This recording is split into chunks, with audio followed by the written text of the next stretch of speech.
Hello, folks. We are back. Welcome to the 2024 Junior Draft. Last year, we each drafted 5 juniors to see who would have the highest average rating as a team 1 year from then, which is now October 2024. So we're going to review the results of last year, and then we're going to be drafting 3 more players to add to our teams. After some potential drops, we'll see. Some of us might be dropping players. Guys, how you feeling about the draft? Crushed.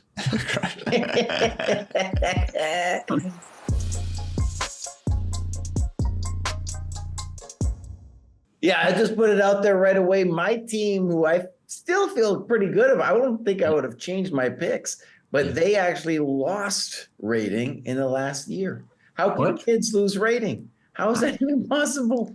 Dang, that's rough. Anyway. Yeah, I noticed some. Yeah, okay, like Ferruccio, okay, understandable. He lost a few points, but then Keimer gained no points in the last year. Crazy. Mishra as well, dude. And I'm just stuck over here. Let's review the teams from last time. Jesse, you drafted Ferruccio, Keimer, Mishra, Sadwani, and Murzin for average rating back then 2680. I drafted Noterbeck, Erigaisi, Hans, Christopher Yu, and Jonas Bier for an average rating of 2670. And David, you got Gukesh, Pragnananda, Sindarov, Sarin, and Daneshvar for an average rating of 2685. But as far as I can see, Jesse's average rating went up like 6 or 7 points. Am I looking at things wrong? No, I went down. Just a handful. Yeah. Well, let me see. So currently I just have the 2023 draft up for everyone. So people can just see the original ratings right now. If you're listening to the podcast, folks, you might want to check out the YouTube video if you want to see like the numbers and stuff. But yeah, I just have the 2023 picks with their ratings back then. Okay. What I have behind the scenes is I have Jesse's current team with an average rating of 2685. So 5 points higher than what we're looking at from last year. And we should also say we're using the October rating list. And so, for example, in the very most updated, my guys, Keimer and Mishra, have lost more rating points. So I'm pretty sure I've lost in total. Yeah, but okay. Yeah, so basically, though, amazingly, I feel like I had a good group of kids and they didn't go anywhere. Let's just put it that way. Mm-hmm. Okay, well, I'm going to put up the current numbers and we'll see the results of the first year Dojo Junior Draft. Here we go. So yeah, third place, Jesse, 2685. Second place, David, 2697 average rating. And then first place, old Coasty Coast, 2710 average, which is crazy, actually. Crazy. Kostya, you picked by far the lowest rated team last year, like the most risky, like smart brain picks. Let's go. Yeah, what can I say? Talent knows talent. Jesse's and my teams each increased by the same about 5 points, so our performance is somewhat even as far as improvement. I just picked higher rated players than him last year who sort of remained a little bit higher rated. But you went from all the way at the bottom by like 10 to 15 points to all the way at the top by 15 points. And your guys gained like 45 points per player on average, something around that point. Yeah, let me see. Yeah, no, my guys did great. Okay, so there you have it. There's our first list. Now we're going to be first dropping players potentially, and then drafting 3 more names to add to this list. Okay, I just had a thought though, just for rules. Yes. Okay. So if somebody drops, I think their pick has to be absolutely last. So like we're each going to get 3 picks, right? And then that person who drops is going to have 4, maybe 5. And so I feel like those have to come at the very end. Yeah. Yeah, that makes sense. Yeah, it doesn't allow you to make the first 2 or 3 picks because you've made a couple drops. And the other thing we should make clear to people is Kostya's got a thing here where he feels that since his team is crushing us, the way this normally works in other draft situations is that the sad folk, namely me and David, what we get to go first. Yeah. And does that mean like I get to go all three right away, or how does it work? Jesse, have you watched the draft? That's too big a handicap. He's never drafted anything. Tell us, dude. The way it works in normal sports like basketball, football, is you take the teams that finished last in the season, and then they get the first pick, and then it's still 1 by 1, but then that's the draft order. So it'll be Jesse, and then David, and then me for 3 rounds.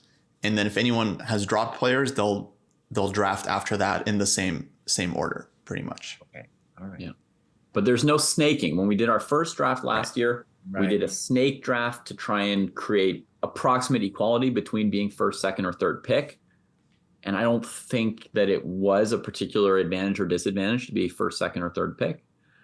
But now we're going to give a clear advantage to Jesse and a clear handicap to Kostya. Right. Reasonable. Well, maybe not. And I think Kostya's up for it. His performance this past year was beyond. But before that, we need to see, you guys have to, I'm not going to drop anyone, by the way, but so you guys need to tell me if you're going to drop somebody, because that would let me know if I can choose them. That's right. Right. Okay. So Jesse, you're not doing any drops? No drops for me. Okay. David, are you dropping either. anyone? You're not dropping anyone either. Yeah. Wow. Okay. Let's see. I was thinking about dropping a player, but I'm not totally sure now. Let me think about it. While he's thinking, let me just tell you the drama. He's got Christopher Yu on there, who's not going to be playing chess probably for a while. Yeah. But it's possible that he could come back.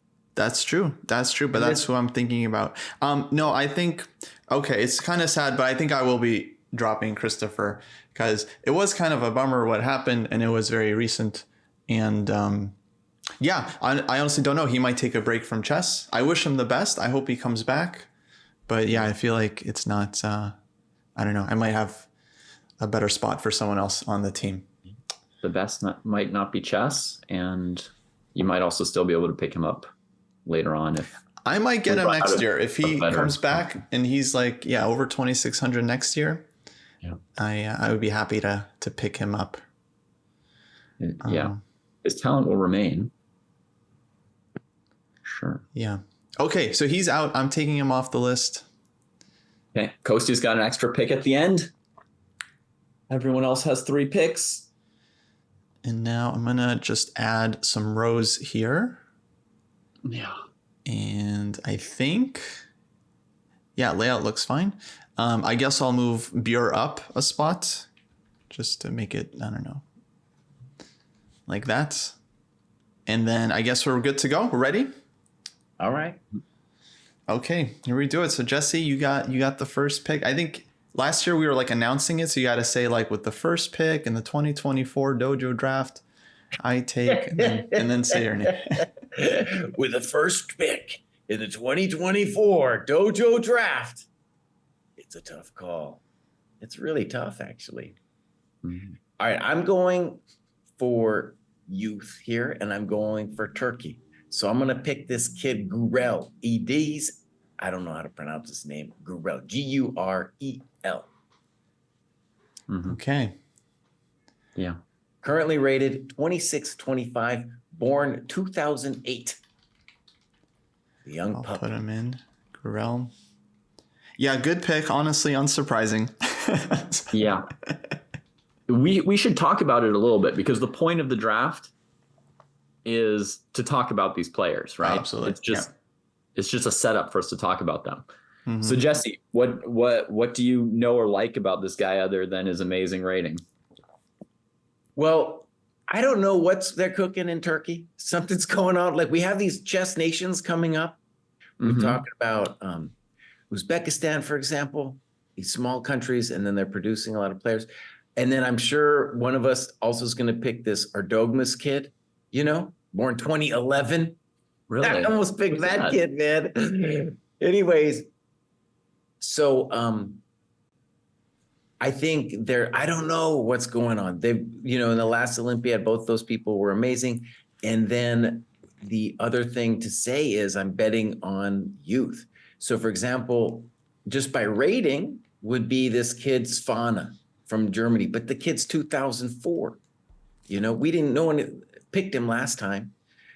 Someone will pick him somewhere in this draft. But in any case, to me, the difference between 2004, 2008, that's a big deal. So it's really an age thing, implying growth, and the turkey thing, which is superstitious maybe, but it's something's going on there. Sounds good. Yeah. I think that AD's, despite being only 15, might be the strongest player who is available to us already. Like he might already be stronger than any of the players who are 16, 17, 18, 19 and not drafted yet. I had hesitated a long time on what my first pick would be, but it's a lot easier being the second pick in this case because I was hesitating between the two Turkish kids. And yeah, Kostya, you knew you weren't getting a Turkish kid when you so sad when you set this up, unless you know of like a 9-year-old rated 2,300 that we don't know about yet.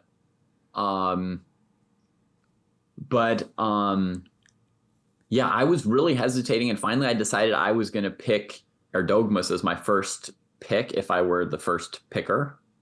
Or if, neither of them were picked as the first pick, right? You have to know what you're going to pick if Jesse picks somebody you haven't heard of. And I just decided, okay, I think Adiz is clearly stronger right now, incredibly strong. But I decided to go with the youth and and like just the extra knowledge and confidence. Like I've seen the kid's attitude, right?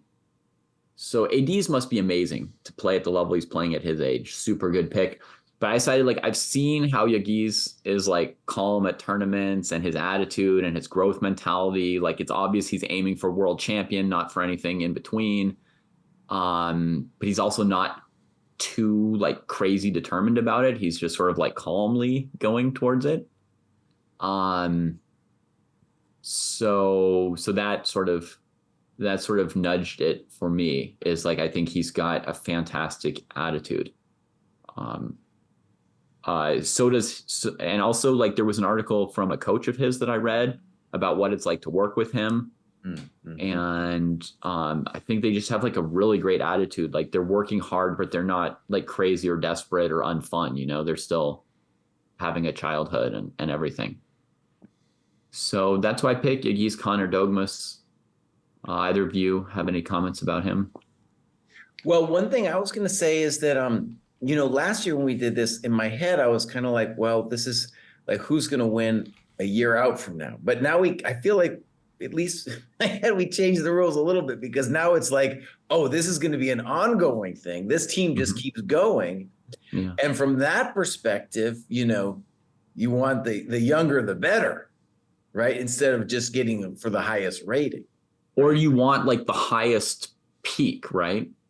Like depending when it comes, but you want somebody who might get to 2,800, not just 2,690.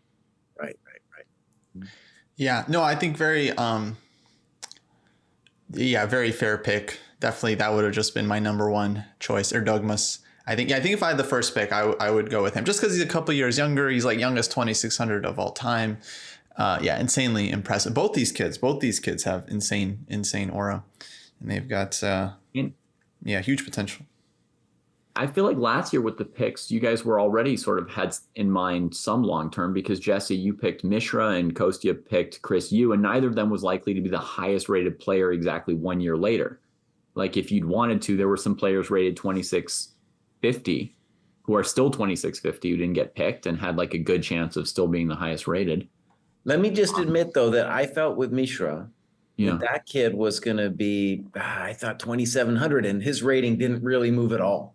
Oh, you thought in 1 year he would be 2,700? I felt at least there would be growth, and there was no growth. So I was wrong on that. Okay. Gotcha. Yeah, I mean, I thought Dineshvar would be closer to 2,600 50 now than he is. Mm-hmm. But he was sort of a long-term pick for me, and that's part of why I didn't drop him this year, right? Was I think he's somebody who will eventually be over 2,700. So I hold. I hold. Okay, Kostya, who do you got, buddy? Show us how it's done. Okay. Oh, this is tough, guys. This is very tough. I'm looking at the list, the FIDE list right now, because I got some favorites. I got some players I'm worried you guys are gonna pick, and yeah, I'm thinking about how much to do it for next year or for the future. Don't think we won't, Kostya. If there's somebody you want, we're gonna take them. I know, it's terrifying. I want all these guys on my team. But yeah, no, I'm gonna go with. I'm gonna lock in this kid just because I believe in him, and I think like I want to take him now. I think he'll be 2,600 in due time. But with the third pick, 2024 Dojo draft, I'm taking Andy Woodward. Ooh, what? 2010. Yeah. And current rating 2545. Wow. Yes. Okay. I know that brings my average down a lot. But we're building for the future. Pick. That's a bold folks. Building for the future. Yeah. Okay. Fifth on my draft card as well. So he Well, would not what's have cool made it about- back around to you, Kostya. Wouldn't have made it to me, huh? Probably not. So Probably fun. not. 2010. Yeah. Okay. Just 1 year older than our dogmas. That's Right. great. And I will say, I was impressed with that kid. I played in the same room with him at this U.S. junior / U.S. senior thing. And yeah, he had a lot of determination. Yeah, I've played him multiple times. No, he's insanely impressive, and just been shooting up so far. So I just expect that to continue. I was hoping to pick him and then say, like, Kostya, explain why I'm picking him. You know him better than me. You played with him. like, why is he so good and how is he so good? Yeah. But yeah, very, very, huge talent, huge potential. But we'll see. Does he go We'll to see. school?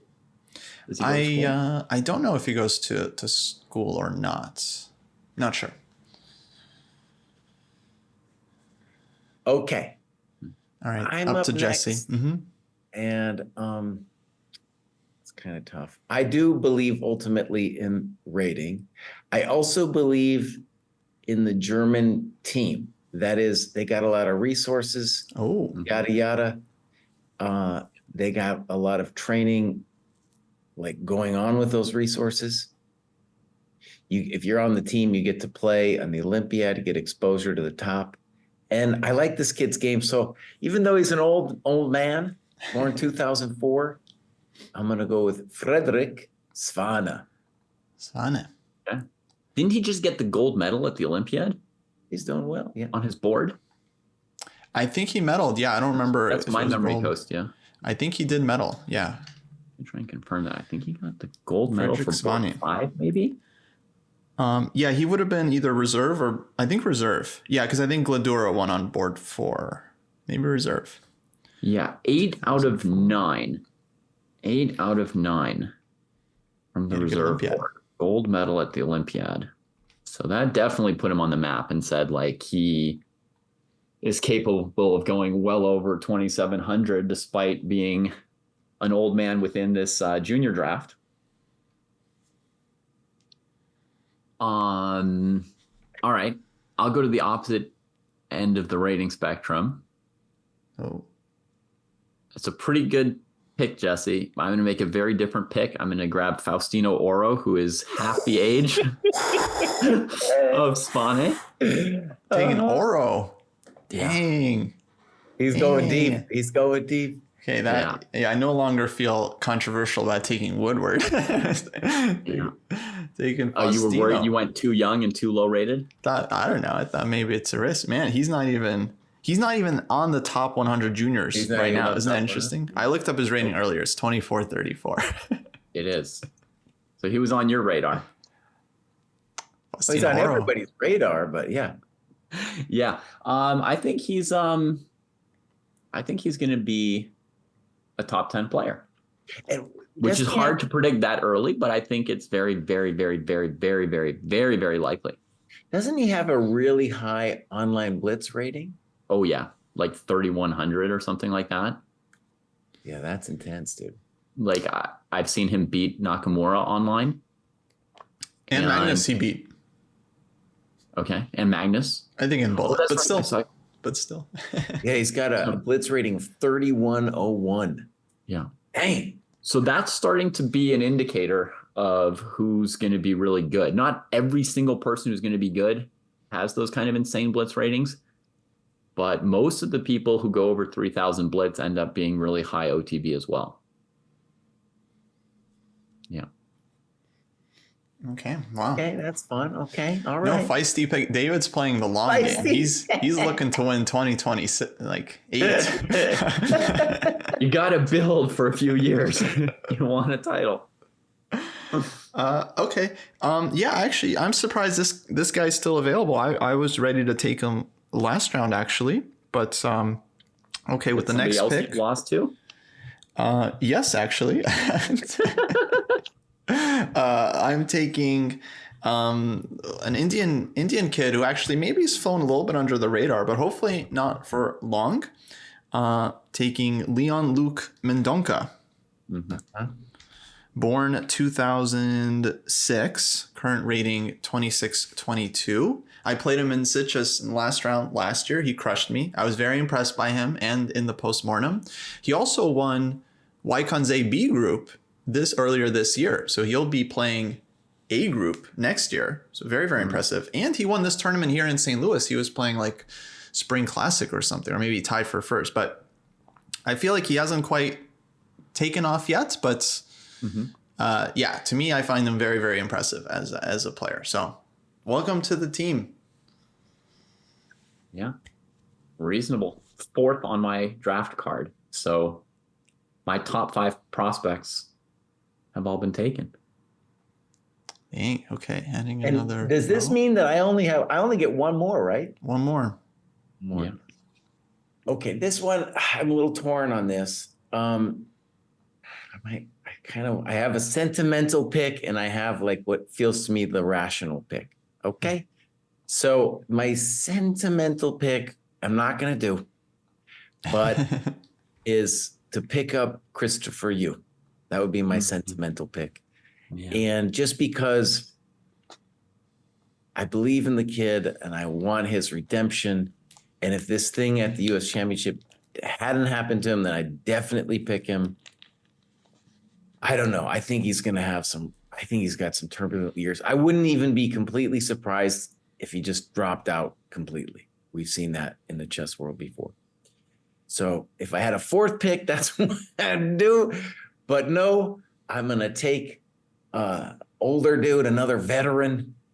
I'm going to take Suleimanli. Azerbaijan. Azeri prodigy. Yeah. We were talking also about Uzbekistan, definitely. The Azeri is also very strong. Suleimanli, born 2005, 2635 FIDE.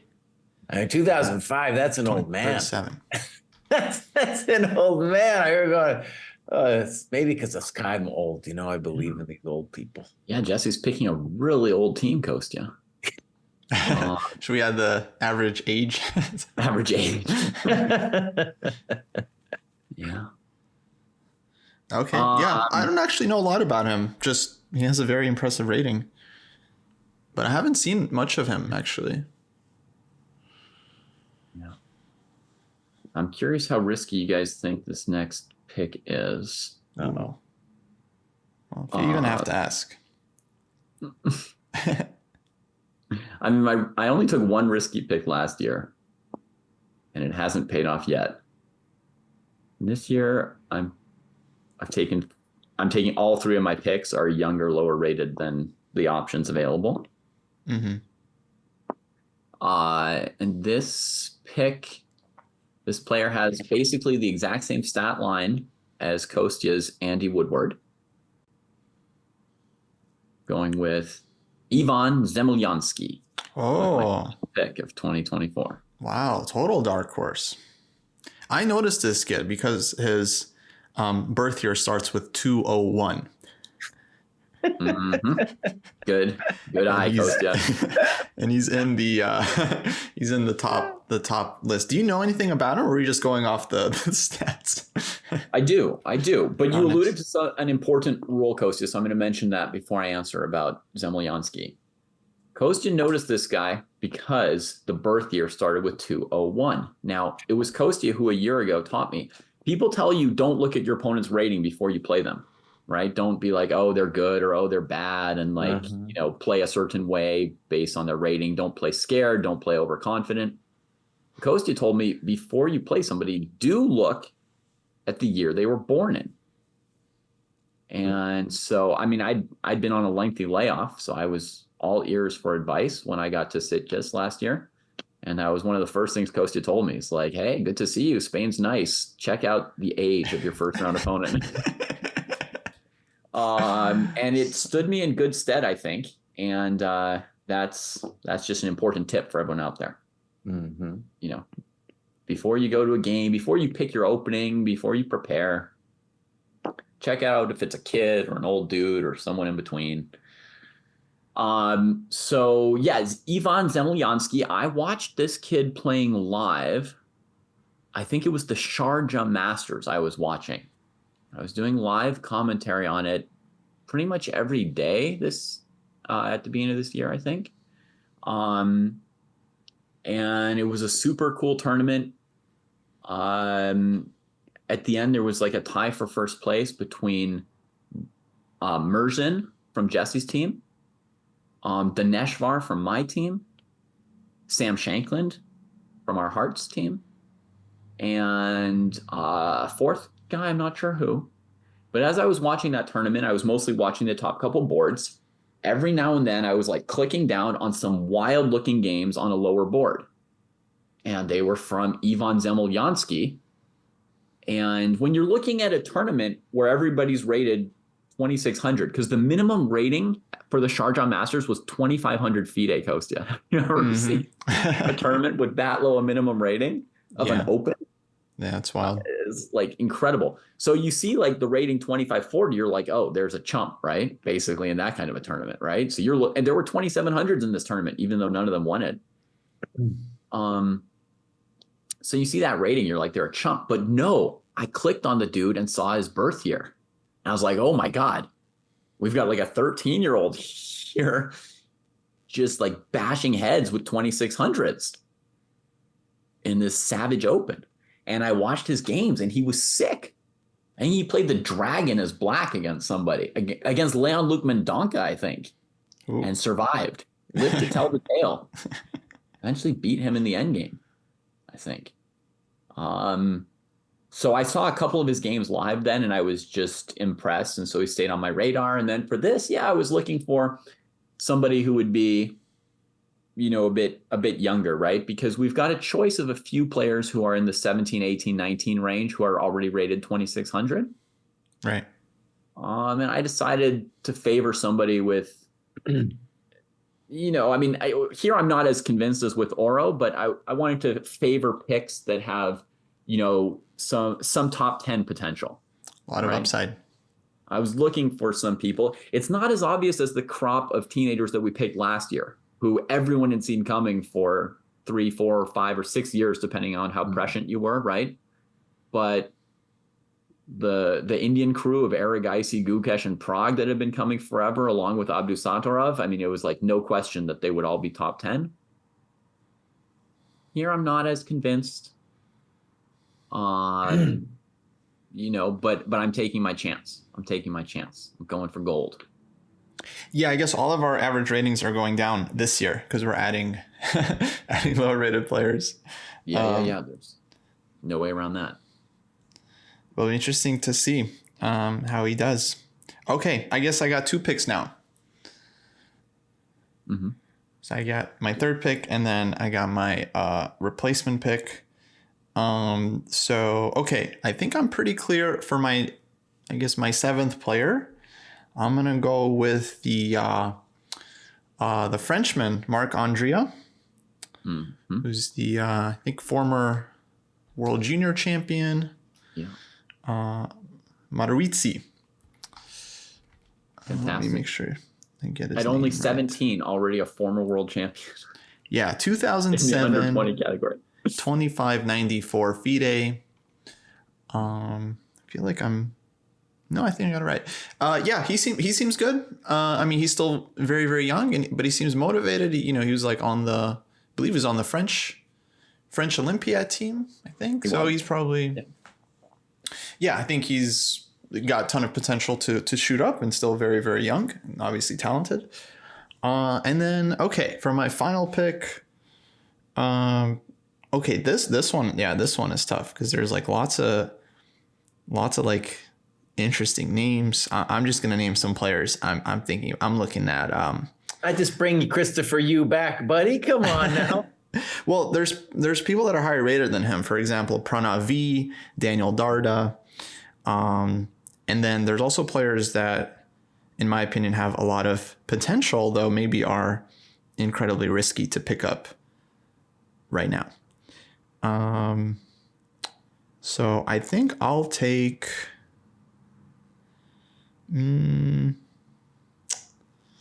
Oh, this is tough. this is tough. I gotta make a choice though. I'm gonna go with. I'll take Darda. I'm gonna take Daniel Darda, the Belgian hope, number one player from Belgium, I think ever. I think also their youngest grandmaster. So a lot of potential. Born 2005. It's a little bit on the older side. Rating 2604. Okay, let me update our average ratings here. And now average ratings are actually equalizing. I would have taken Pranav there if I'd been you, Kostya. Except for David. David went down. Yeah, no, Pranav also very impressive, but I don't know. I don't know. I don't know. Because and with all due respect, he just seems like I know he plays a lot of blitz. Yeah. And I'm not sure about the classical. I know he plays some classical, but I don't know. Yeah. But Darda, I feel like plays a lot of classical. So I do kind of feel like at least he's in there. Yeah. Yeah, I'm not saying you're wrong. I'm just giving us a little thing to talk about. I would have, if given the chance, like if there were a close pick for me, I would go for someone from like India or Uzbekistan. It was like coming down to it. I really plumbed the junior lists looking for some Uzbeki talent because I really thought like they've got that like underrated thing, like you won't see it coming, but I didn't actually see the next obvious prospect there. It's not easy to see if you're on the outside. I'm sure it's there. Yeah, it might be early still. It might be early before there. Because, obviously we're thinking about the future, but, we got the 2025 draft now coming up. And so it will be very, very tight. Yeah, maybe I shouldn't tell you guys the prospects I looked at who didn't quite make it this year. Yeah. Okay, folks, there you have it. I guess I'll announce, for the podcast now, actually Jesse's now leading, which is funny. His current average rating, 2667.75. I'm at 2666, and David's at 2633, mainly because of Faustino Oro, bringing down the team, Faustino. I should drop him immediately. What is he doing? Sinking us. Now that kid will probably gain 100 points in the next year, though. I was so excited to get him, but he's sinking my team. So I want to just I just want to tell you my surprises, and then you guys can say what your surprises were. So my surprises were that Mishra did not go up. He stayed basically the same rating the last year. Very surprising to me. I can't even wrap my head around. Then also, David, you had Sarin Nihal, and that kid also really hasn't moved. Also very surprising. He was really of that whole cohort with Eric Geisy and Gukesh, and hasn't moved. So that was the other big surprise. He's a huge blitz player, right? Yeah. And I think he may be like pretty close to his classical ceiling, basically.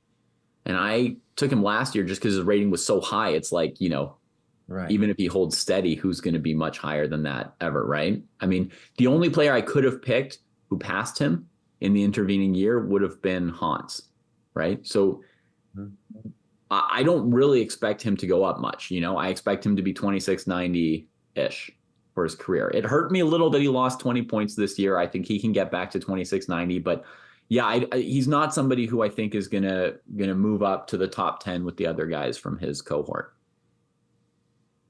Yeah, I was surprised by just how many players seem to have kind of stuck at their rating. Like Keimer, like basically didn't go up at all over the year, even though he's super, super talented.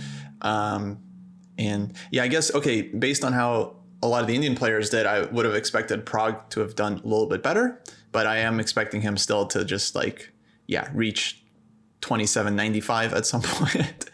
I'm sure David will get those points. Yeah, I do still expect some points from him over the long term. Yeah, another 50 points. Oof. Wow. Yeah. A question to you guys. Had I not picked him, would either of you have eventually picked Faustino Oro, or does that look like a dumb pick to you? Oh, it's an interesting one, dude, because really that's playing the long game. That's for when we do this show in 3 years. That's what that pick is about, Wow. maybe 4 years even, Yeah. He's going to be what, way too soon. N in 4 years? I was definitely considering him for today. I think if he was available, maybe he would have been my fourth pick. Okay.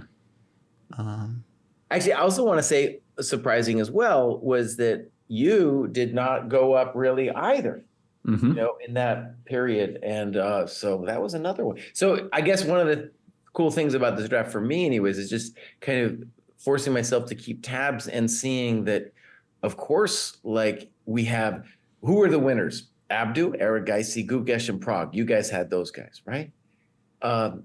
Those were the winners. Firouzja makes it back into the top 10, but still nothing too surprising there. Those are the winners, but then we have loads of people that really were stuck, dude. It's hard.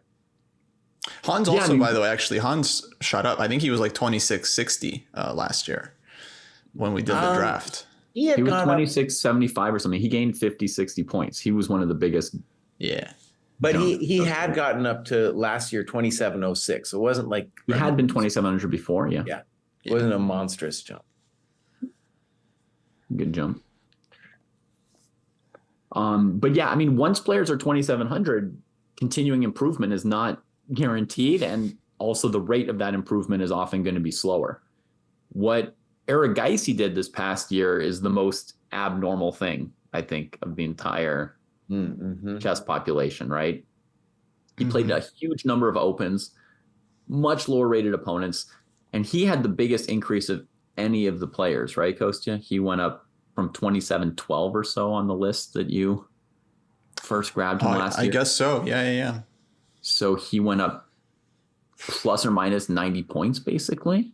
And he was an old man at 20 when he was not. Yeah, you don't have to pick a 12-year-old necessarily to get improvement, but Eric Geisy's a bit of a special case, Yeah. No, I mean, what he did is insane. And now we're going to ride him to the moon, 2850 and back. Can't wait. Yeah. I mean, at some point there's limits, but then you just want to benefit from his rating for years to come. Oh yeah. No, he's going to be a lock on the team. For sure. Wow. Good draft. So we'll come back to this, folks, a year from now, next October 2025.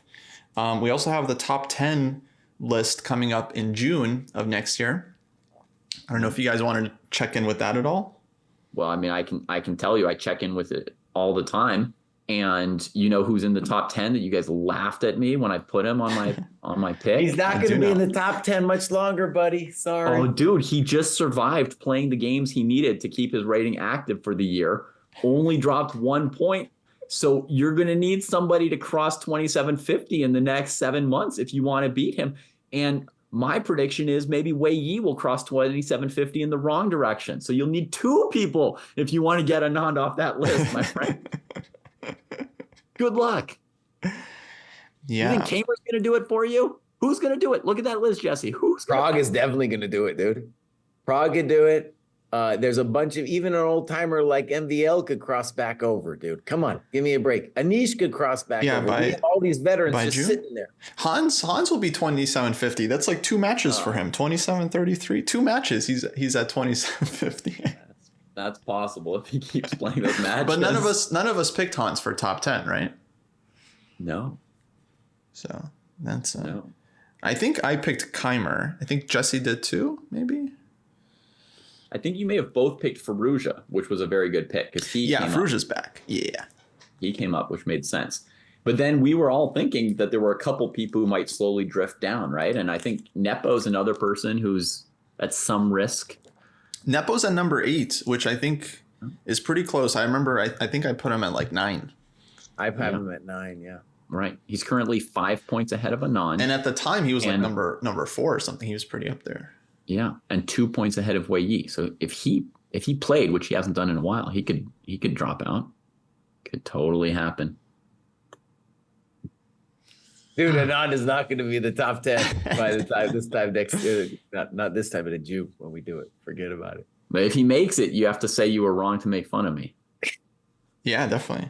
Okay, I think if he makes it, we got to admit that was a great pick.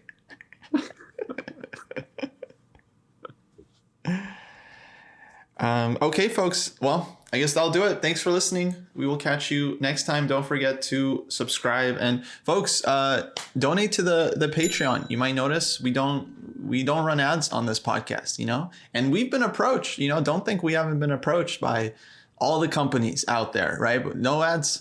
So join us on Patreon if you want to support the show. Thank you very much.